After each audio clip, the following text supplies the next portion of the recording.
Pertama,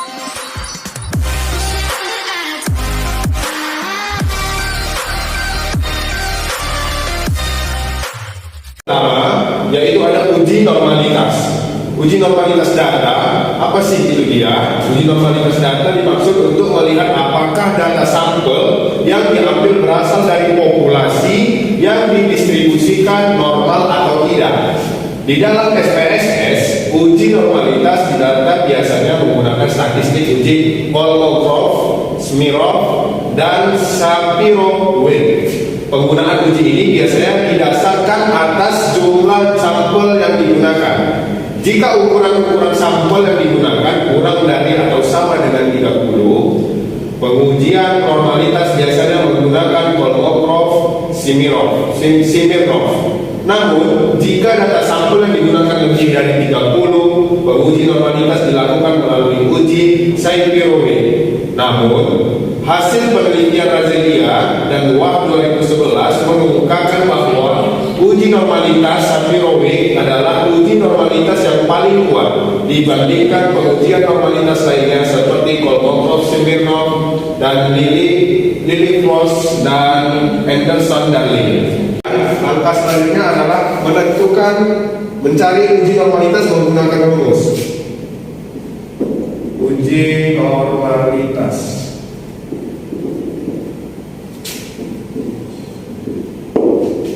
C lebih besar alfa 5% normal.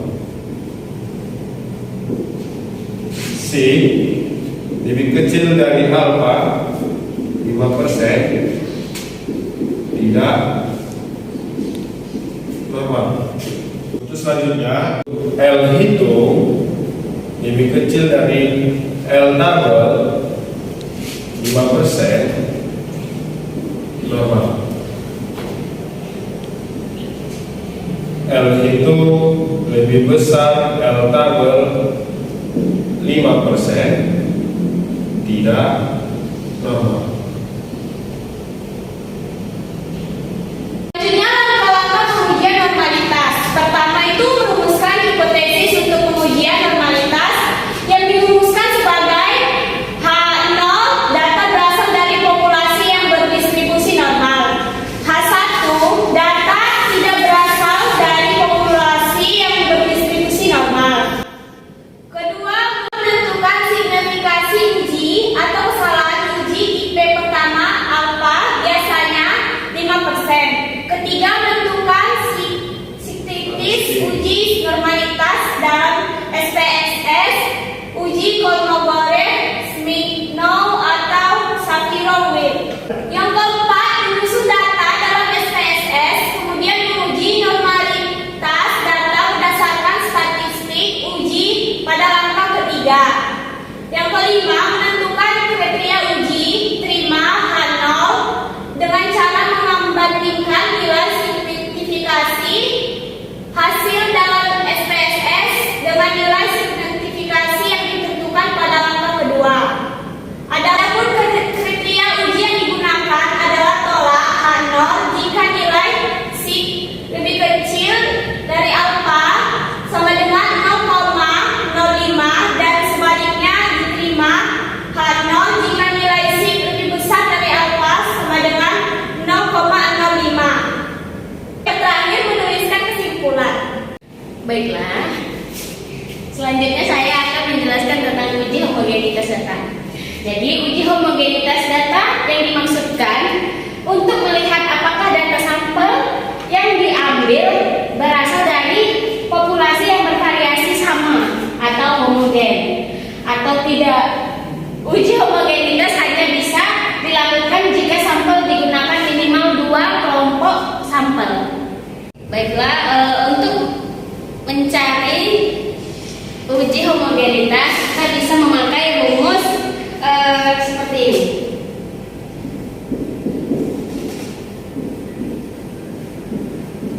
Homogenitas sig lebih besar alfa dari 5% sama dengan homogenitas homogenitas. Homogen. Jika sigma lebih kecil sama dengan alfa 5% sama dengan tidak homogen. Selanjutnya F itu lebih kecil sama dengan F tabel menjadi homogen. Selanjutnya F itu lebih besar F tabel sama dengan tidak homogen. Selanjutnya yaitu kita melakukan langkah-langkah pengujian homogenitas. Yang pertama, merumuskan hipotesis untuk pengujian normalitas yang dirumuskan sebagai berikut. H0 sama dengan kedua kelompok sampel atau lebih berasal dari populasi yang bervariasi homogen. Kemudian H1 sama dengan kedua kelompok sampel atau lebih berasal dari populasi bervariasi tidak homogen. Ada catatannya, yaitu harus sesuai dengan jumlah kelompok sampel yang dibandingkan. Kemudian yang kedua, menentukan signifikasi uji atau kesalahan uji tipe pertama. Alfa biasanya sama dengan 5%. Kemudian yang ketiga, menentukan statistik uji homogenitas dalam SPSS power estimation. Selanjutnya ada langkah yang keempat, menyusun data dalam SPSS. Kemudian menguji normalitas data berdasarkan statistik uji pada langkah ketiga.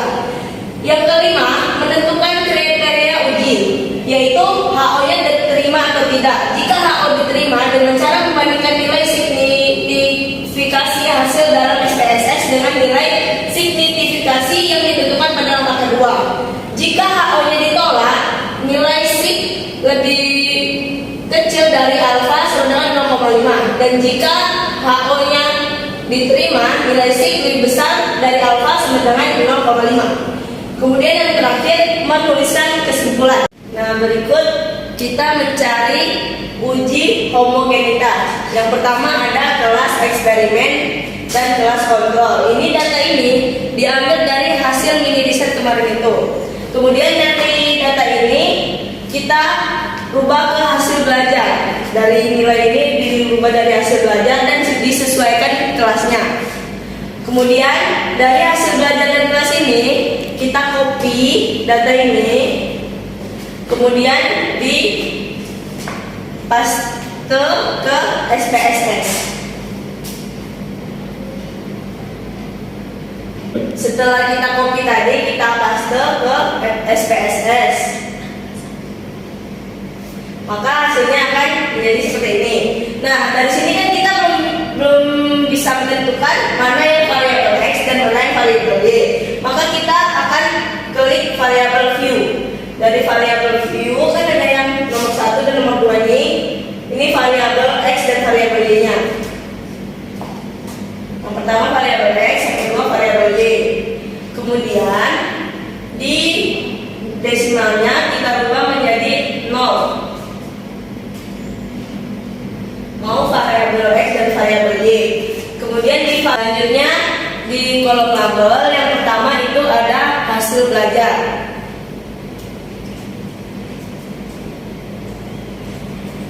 Kemudian yang kedua itu ada kelas. Dan bagian values-nya yang bagian kelas kan ada titik 3. Tuh kita klik, nah di value-nya kita buat tadi kan kelas dari kelas 2. Kelas 2 ini kelas eksperimen. Labelnya kelas eksperimen. Di add. Baru kelas 3 kelas kontrol.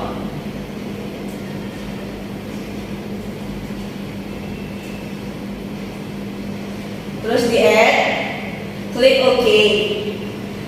Kemudian kita bisa lihat dari data view bahwa ini sudah di input atau belum. Klik data view. Nah, hasilnya bakal seperti ini. Dari ini, kemudian klik analis. Nah, kita pilih compare means. Dan baru kita klik on way ANOVA.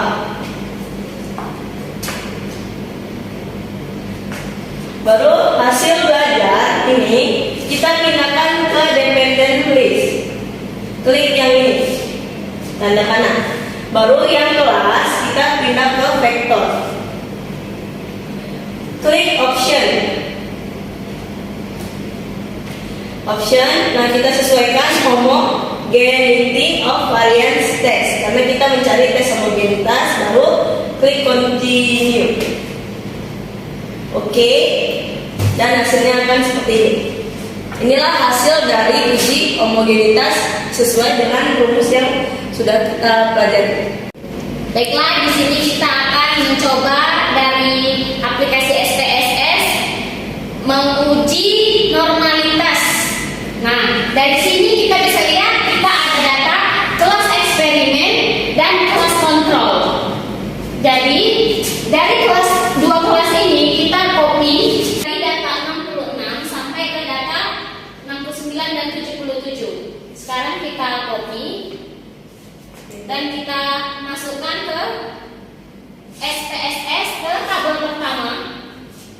Kita copy, kita paste. Nah, data tersebut sudah masuk ke sini. Masih kita masuk ke variabel view. Dan kita buat di sini kelas eksperimen underscore kelas underscore eksperimen, dan di bawahnya kelas kontrol, dan kita masukkan ke desimal.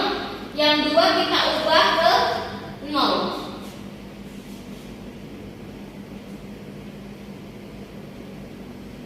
Lalu kita masuk ke data view.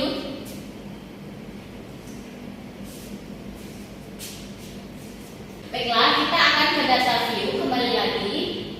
Lalu klik analis. Lalu descriptive statistik. Lalu klik. Baiklah, kita klik analis. Lalu descriptive statistik. Kita klik explore. Kita ubah kemari. Kelas eksperimen kita masuk ke dependent list.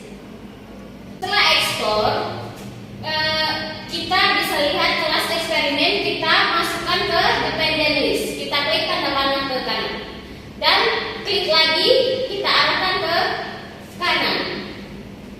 Baik, setelah itu kita klik plots.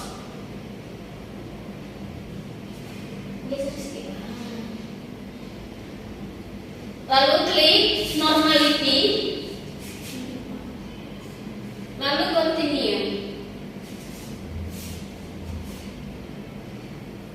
Oke. Nah, baiklah, setelah kita melakukan uji normalitas dari data tersebut, dapatlah hasil dari uji normalitas seperti ini. Jadi kelas eksperimen, kontrol, dan seperti sampai di bawah ini ada uji signifikannya dan lain-lain. Baiklah, itulah pemaparan dari uji homogenitas dan uji normalitas. Terima kasih.